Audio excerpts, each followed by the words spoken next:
الحمد لله رب العالمين والصلاة والسلام على سيد الأنبياء والمرسلين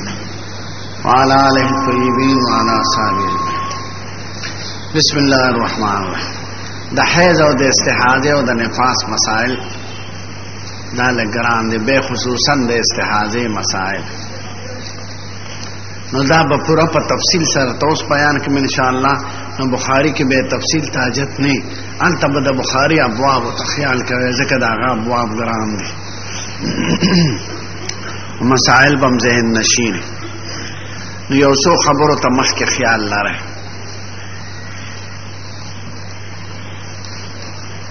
اول معنا لغوی د حیض او معنا اصطلاحی د حیض او معنا لغوی د استحاضه او معنا اصطلاحی د استحاضه. د نفاس حکم د حیض ده، دا غي مستقل د حاجت نشته.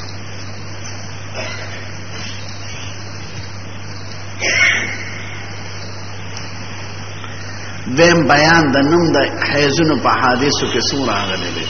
او بیان د رګ د استحاضه څو راغلي دي.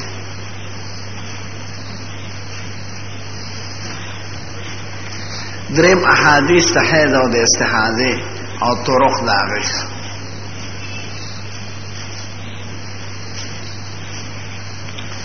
سلورم اهمیت د مسائل د حیض او د استحاضه په شریعت د اسلام کې.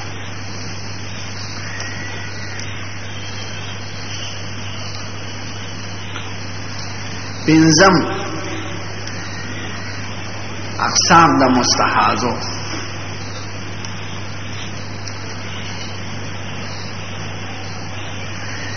شپږم بیان د رنگونو د مستحاضو.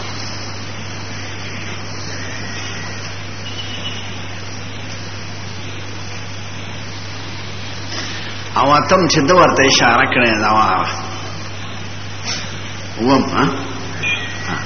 هغه بیان د لزوم د او دست په استحاضه کې د وخت لپاره کله ټول اوقات لپاره. نو حکم د مستحاضه په اعتبار د او دست سره او د غسل سره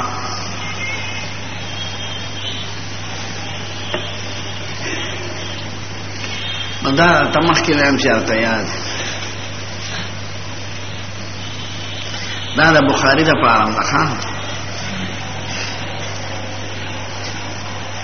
خدا حیض ورته خدای نندري ویني ځخه یو ته حیض وی بل ته استعداد لالی کې ما سره ته حیض استحاضه نفاس دا اسخاوینه. شکر دې چې خدای خزینه پیدا کړ. زه خو شکر ادا کوم که تاسو کوي کنه کا پغن با پغم باختو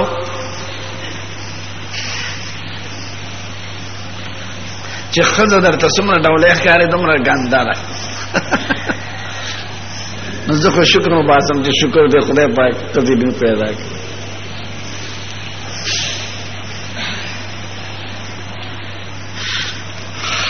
نو حیض وای په لغت کې ستا او په اصطلاح کې، او استحاضه په لغت کې ستا وای په اصطلاح کې،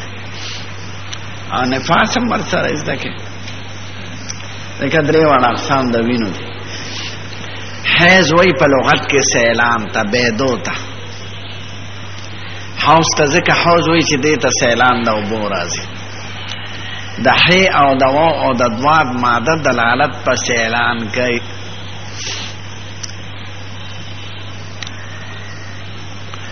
سلور الفاظ پکې استعمالېږي ماده کې. حادوا حاسوا پسوار،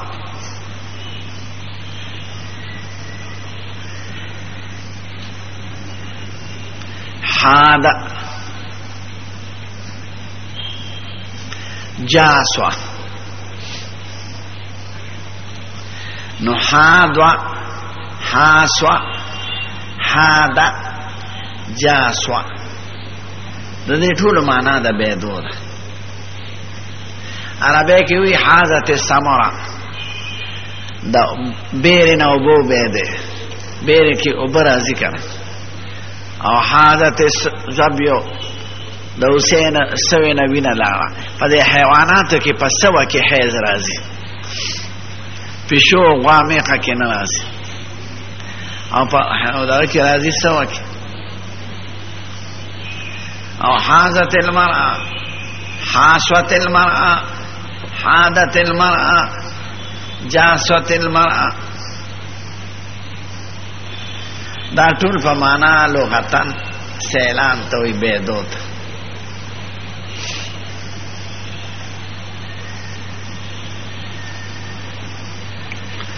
په اصطلاح د شریعت کې حیض څه ته وایي نو دم ينفذه رحم امرأة بالغة في وقته المعتاد درې قید شو دا یو وینه ده چې د بالغ ښځې د رحم نه ځي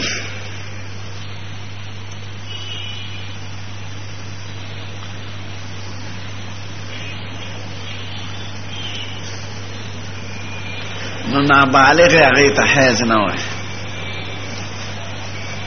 او د رحم نه علاوه چې د بل ځای نه وځي هغې ته حیض نه وایي او فی وقته المعتاد په وخت معتاد کې دا یو فضله ده سفله ده لکه د اودسماتي یا د امتیازو د ښځې پې وروستو طبیعت ښه شي لکه صحیح ده چې اودسماتي زور ورکړي اودسماتي وکړي طبیعت یې کوله وشي که حمامانو نه تپوس وکړي د جمعې په شپه نو دغه شان د ښځې چې حیض وشي طبیعت یې کوله وشي رنګ یې صاف شي چې حیض یې بند وي سخته بیماري ده نو هو دم ينفذه رحم امرأة بالغة في وقته المعتاد دا یو وینه ده چې د رحم د ښځې نه ځي ينفذه يسيله ينفذه په دواد ده في وقته المعتاد په وخت معتاد کې د حیض په احادیثو کې 11 نمونه راغلي دي تورې که چې د استحاضې معنا لغوي درته ووایم د کډومبې بحث ته استحاضه کې باب د استفعال د تحول لپاره راغلی دی بدلېدو لپاره لکه استنوق الناقه یا استنوق الجمل اوښه جوړه شوه باب استفعال د ډېرو معنو دپاره راځي او معنا یې د تحول ده استحاضه د رګ وینه یې هغې نه حیض جوړ شي نو تحول پکې راشي انقلاب بدلیدل نو استحاضه حیض دی خو تحول له حیض بدلیدل له حیض اصطلاحي معنی څه ده هو دم يسيل من العازل لداء دا یو وینه ده چې بیږي د عازل نومې رګ نه د مرض د وجه حیض چې د اقلې مودې نه کمي او د اکثرې نه زیات یو بحث بدی دا یاد لره اتم بحث بدی نو دې ته استحاضه وایي ښځه کې انقلاب راشي حیض صحت ته استحاضه مرض ده د حیض داسې مثال دی لکه په خپل وخت کې چې سړی تقاضا وکړي بار ته کیني او د استحاضې مثال داسې لکه دستونه چې په سړي ولګي نو حیضه دست خو سړی تباه کوي نو استحاضه کې د رګ وینه ځي خو چونکې د رحم نه ځي او غیر معتاد وخت دی نو دی باندې ښځه تباه کېږي استحاضه په هغه ملکونو کې زیات دی چې کم ملک ګرم دی لکه بنو طرف ته زموږ وطن کې او په عربو کې م استحاضه ډېره استحاضه کې د ښځې رنګ تک زیړ شي کله هسپتال کې داخله شي بیا ولا اپریشن کوي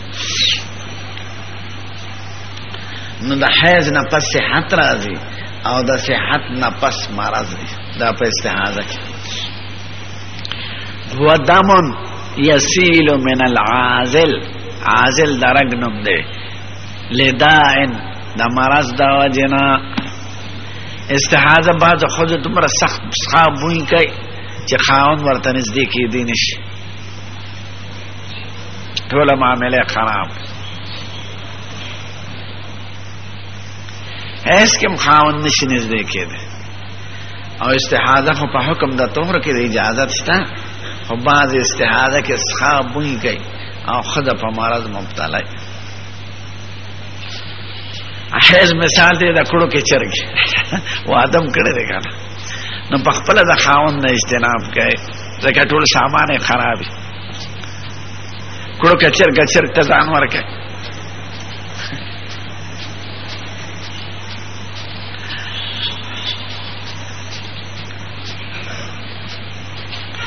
نو حیض او د استحاضه معنا نفاس ته وایي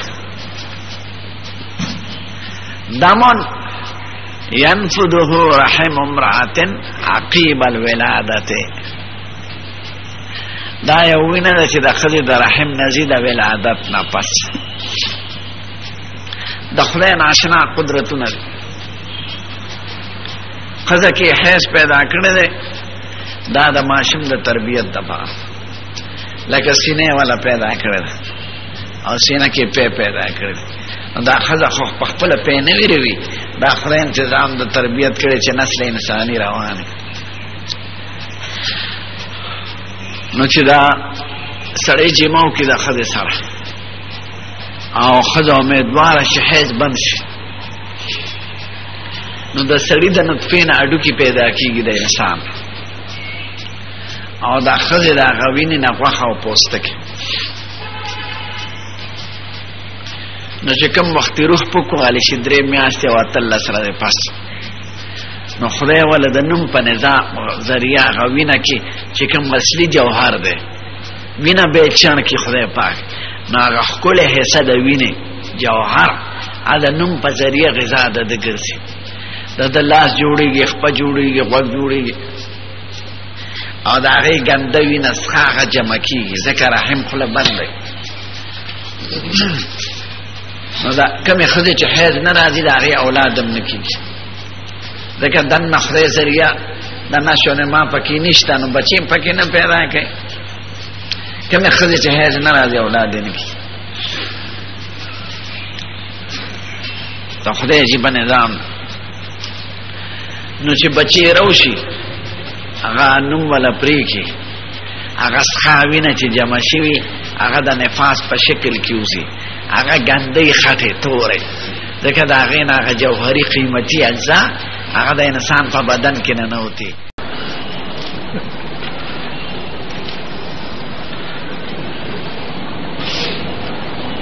هدا حیث په حدیثو کې نمونه سور راغلي دا دیم بحث دی او د استحاده د رقص په نمونه راغلي د رحم کې درې زینه دي دراوته دو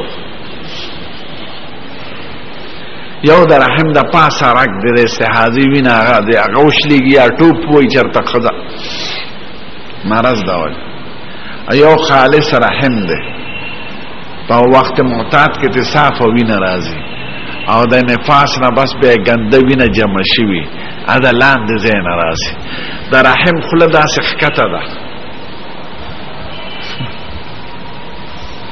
نو دا خلق چې په دغه کوي کنه پر رجلین جما کوي نو چې هغه رجلین خپیو چتی کی نو د رحم خلد لاندې نه بر راشي نو په محاذات د ذکر کې واقع شي نو علوقی کیږي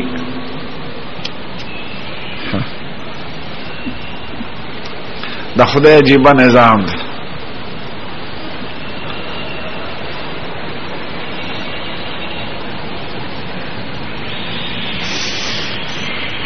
نو درو زینونه دا وینه راوځي نو د حیض په حدیثو کې یو لس نمونه راغلي او د عرق چې د استحاضه د هغې څلور نمونه راغلي حیض طمس پسې طمس پسین قرعه اسوار اکبار فراق دراس نفاس بهک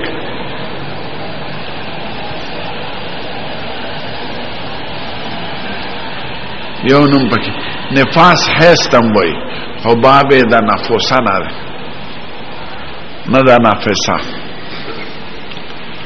نو حیث طمس اسوار اکبار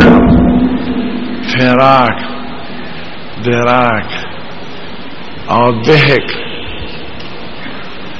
او اعصار او قرأ یو لفظ بل چې کوم راغلی ذهن یو لس نمونه راغلی څه دی قرآن شریف کې دی یوسف علیہ السلام چې اشزولی ده فلما رأینه اکبرنه وقطعن ایدیهن.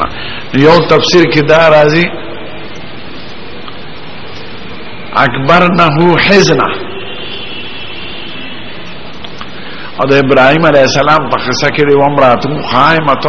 فضحكت فبشرناها بإسحاق من وراء إسحاق يعقوب قالت يا ويلتى ألد وأنا عجوز وهذا بالي شيخا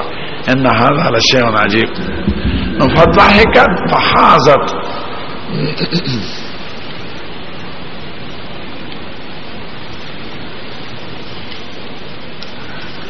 نحيس قرأ نفاس طمس عراق فراق دراس اسوار اکبار ضحک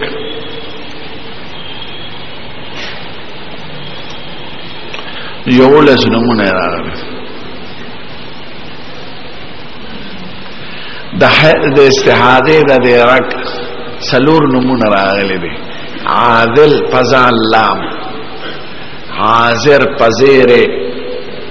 عادل پدیل دال لام، عاند پنونو دال. عادل خزا ملامت کئی، عاذر خزا معذورہ کئی، عاند خزا سرزت کئی، عادل سم لارنے اڑائی. عدول اراس توی عدل انصاف توی باب یو شانتی دی مستر بدل لے. عدل یعدل عدل انصاف توی او عدل یعدل عدول میلان توی. لیکن سورة انعام کے ثم الذین کفروا بربهم یعدلون یشرکون یمیلون عن الحق. احادیث سمر راغلی دی. نو احادیث تقریبا 100 احادیث راغلی پسو سندو پونی مشلو سندو. مسائل سمر دی تقریبا اونی مشل مسائل دی یو 150.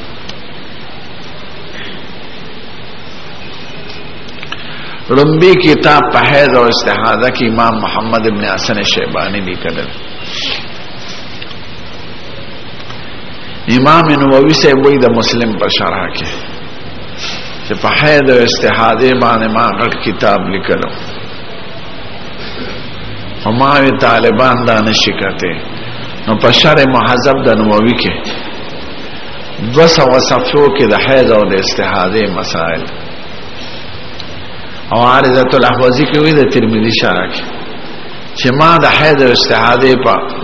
مسلو کې یو عالم ابراهیم زمونږ د وطنو چې هغه عالم لیدل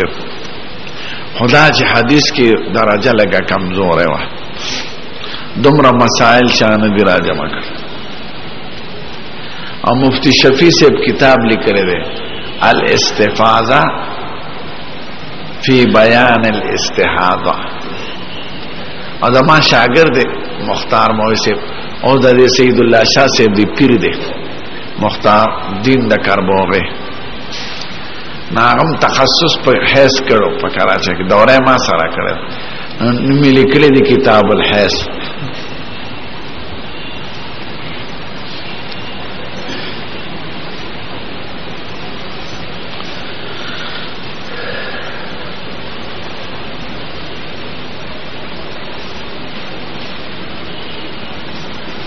قبل مسئلہ سویم بحث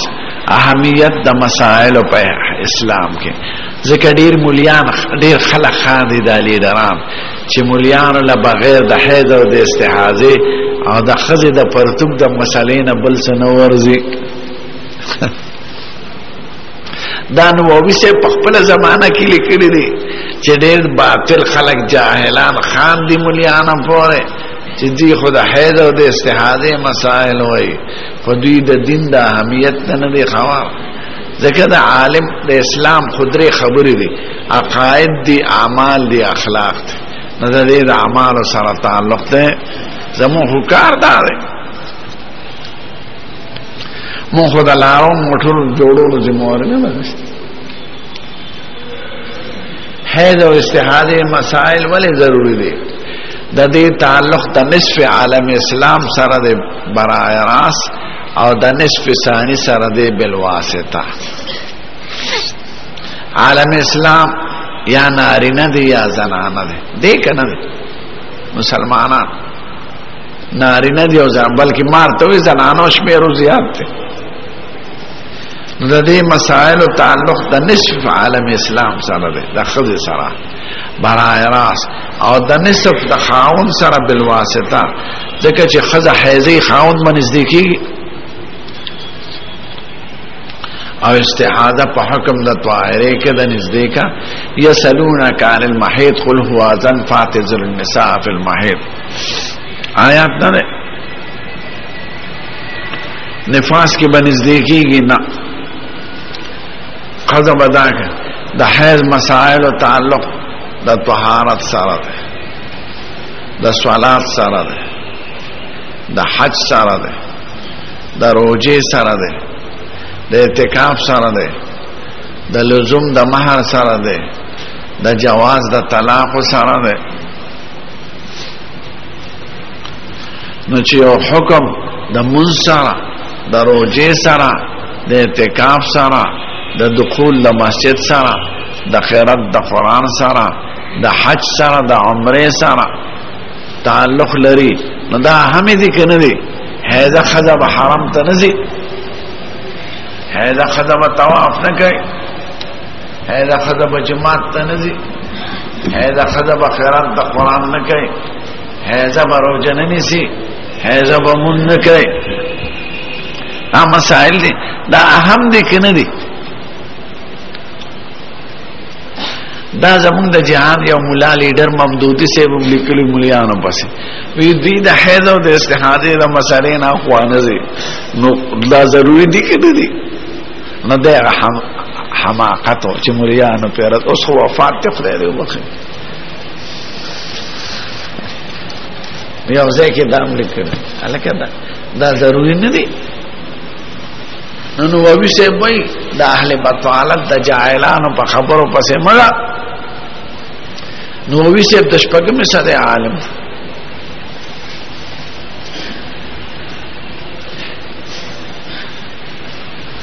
خجا رفته بوت خو الله شفاء بده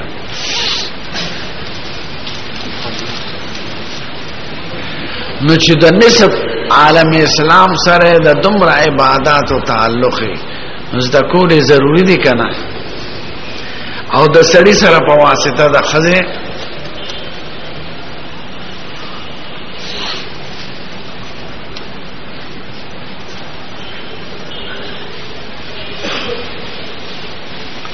دا مسئله ته حسین بحث سلورم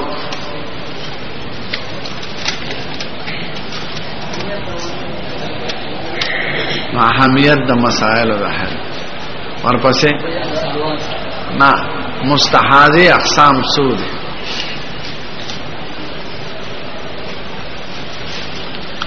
مستحاضه اقسام دا اوس ګرام ده ها هغه د احناف په مذهب کې درې قسمه او درو مذهبونو کې پنځه قسمه ده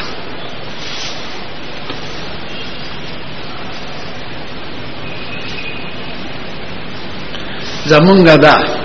مبتدا مستحاضه مبتدا دې ته وای چې بالغ کېدو سره وینه بیږي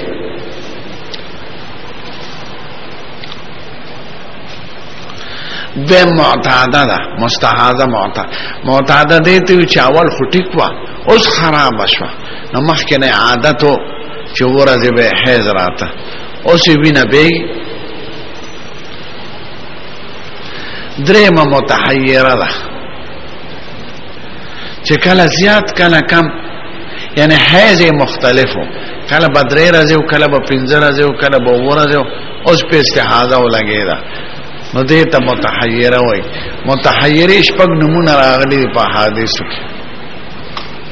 متحیره محیره متحریه ضاله مضلله او ناسیه نو متحیره حیران ده محیره ملایان حیران کړی دي متحریه تحری تلاش ته وای دا به د خپل ورځو تلاش کوي ضاله ارس تیر شوی دي مضلله مليان خطا کوي ناسیه ارس تیر شوی دي فارسی کې نه دی ویلي کریمه کې هر ځانې را کې گم شود ایام غسل باید برای هر نماز مدام کریمه کې دی کنه نو زمون په نس درې قسمه شي مبتدا مستحاضه حیزو مسئله اسانه حیز خوراک دا یان درجه کم یخمل کنی حیز پکی لکمی 3 ورځې نه 5 ورځې پورې چې متوسط ملکونه نو حیز د 5 نه و پورې ا چې ګرم ملکونه قوي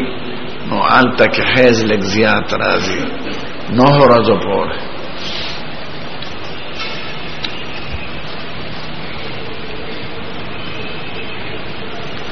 یو خزر احکام ته وکړ یو خزر د ابتداء استحاضه شروع شو نو زمون په مذهب کې په اکثر د ایام باندې عمل کوي خدای دا در ترستم چې ایام اول معلوم نو زمون په مذهب کې 3 قسمه مستحاضه شو مبتدا مستحاضه معتاده مستحاضه متحیره مستحاضه دا 3 وړ امامان مبتدا کې 2 قسمه وای معتاده کې 2 قسمه وای او متحیره یو وای نو 15 شو نو مبتدا ممیزه او مبتدا غیر ممیزه او معتاده ممیزه او معتاده غیر ممیزه او متحیره نو 100 قسمه شو دائی پا مذہب کی 15 قسم دا ممیز ستاوئی نو اول دایز دکے سویم بحث شو چی الوان دا وینو شپق قسمی وین شپق قسم رازی حمرت صفرت خضرت تربت قدرت او سواد یعنی وینا با تکسری وینا با کل زیاری وینا با دا خور پرنگی وینا با نسواری رنگی او وینا با سی شنی او ببیگی دا خودون او وینا با توری نو دا نور امامان توری توسری تا حیز وی دی نورو تا استحاضه وی زمون پا مذہب کی ټول یا حیز دی یا استحاضه منگ اعتبار ایام لروی فقط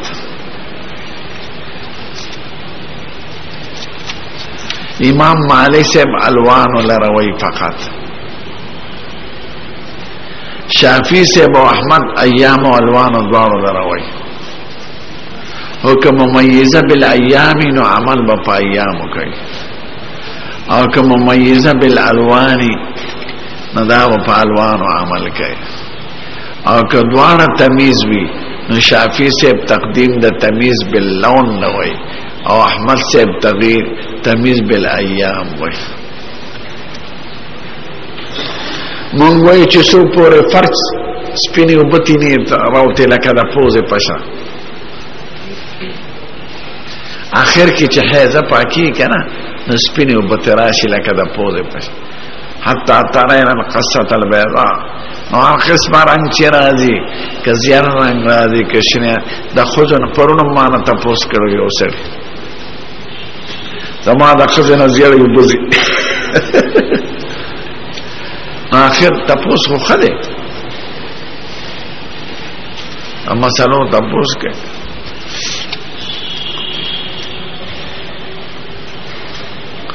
نو حمرت سور رنگ صفرت زیاد رنگ زرخت یا خضرت شین رنگ غبرت دخور رنگ او کدرت خر نسواری رنگ او سواد تور رنگ تور خطه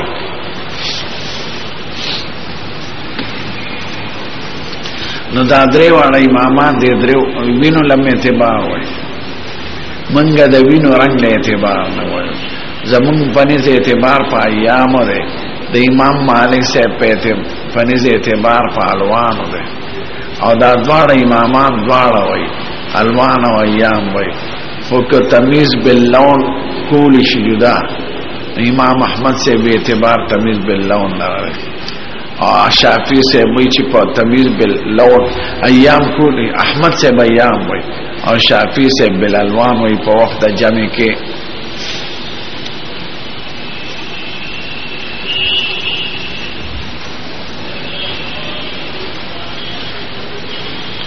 امام بخاری په دې اکثر مسائلو کې د احناف ورې فخر کړل او ابا بوینه به تزوخه ځکه احناف په تفقه کې د دې ټولو فقهاو نه اوچت بل امام ابو حنیفه په شعر کې او عراق او بغداد کې او کوفه کې هغه په خوانه دارالخلافه راغلي او متمدن شعرونو د شعر خلق دماغ باریک او دا نور امامان اگر چې مبارک خلق ته خو دومره متمدن علاقو کې نه دی پاتې شوی لکه امام ابو حنیفه تاسو لیدلی دی د خار وړو کې چې سکول ته روانې نو صاف سوتري جامې پاکي ویختې پاکي بدن پاکي او د باندو خلق لارشه وزیرستان نو خړ پر ښا جامې پوزې بیګي سره ګندای مخې لړلې او شزم داسي او دا یاد لري چې ماشوم څومره خړ پړي داغه دماغ باندې هغه اثر او چې څومره صاف سوتري دماغ یې تیز خدای انبیاء کرام په باندو کې نه دی را لګل په خاریو کې را لګل خدای وایي سورته یوسف کې او ما ارسلنا من قبلك الا رجالا نوحي اليهم من اهل القرى قرى لوی کلی نو پیغمبران په باندو کې نه ذکر د باندو خلق ساده دا غي ذهن باریک ني اغه د ډیرو خبرو نه خبر او د شعر خلق ذهن تیزي او مختلف خبره اوري او د باریکونه خبره امام ابو حنیفه تفقه کې چې کومه باریکه دا په نورو کې نشته دا دی وجنه چې د متمدن شعر کې او هر قسم حالاتونه خبر نو مذهب کې مسائلو کې باریکی ډېر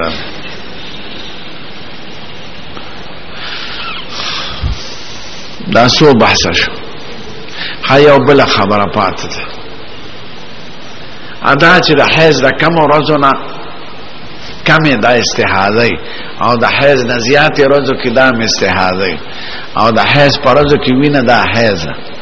نو اقل مده د حیض څومره ده او اکثره څومره ده په دې مسائل بنا نو د اقل مده په باره کې څلور اقوال دي د فقهاو کرام دا یاد لرئ امام مالک سے به یو ګنټه حیض راتلی شي 2 ګنټې راتلی شي دفعتن امراضی او ځل چپه د وینو وان شافعی سے ابو احمد سے وای په مشهور قول کې چې نه ادنا د حیض یو ورځ ده یو شواروز نه کم نه. امام ابو حنیفه وی اقل مده د حیض 3 شواروز ده، د 3 ورځو نه کم حیض نه، چې کم وي دا به استحاضه، دا مرض د بیماری ده، دا طبيعي وینه نه لکه دا سړی د پټکی والا.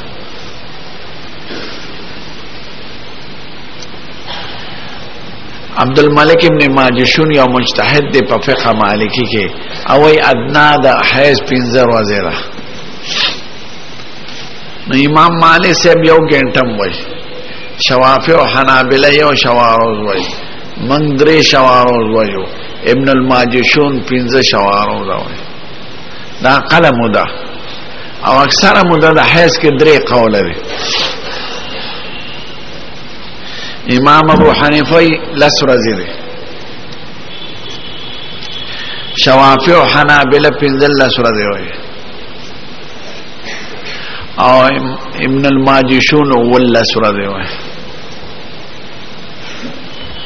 زمون په مذهب کې چې د 10 ورځو نه حیض زیات شي د استحاضه، دا غي په مذهب کې چې 15 نه زیات شي یا سو کو 10 وای. اگر طهر متخلل بین الدمین دمون دا ګرانه مسله ده په هدايه او په شرع فقه کې. یو ورځ دی وینا را بل ورځ وینا نه و، بل ورځ را بل ورځ نه و، د دې او چې دوه حکم ده. زمونږ امام صاحب وای کله لسر روز پورې دا صورت حال او په لسم او چا شو، نو دا امینس کې طهر متخلل بین الدمین دمون ده، او کنه دا غینه پس زیاتی شو نو عمل بپا خلو دا اکثر په میانس کې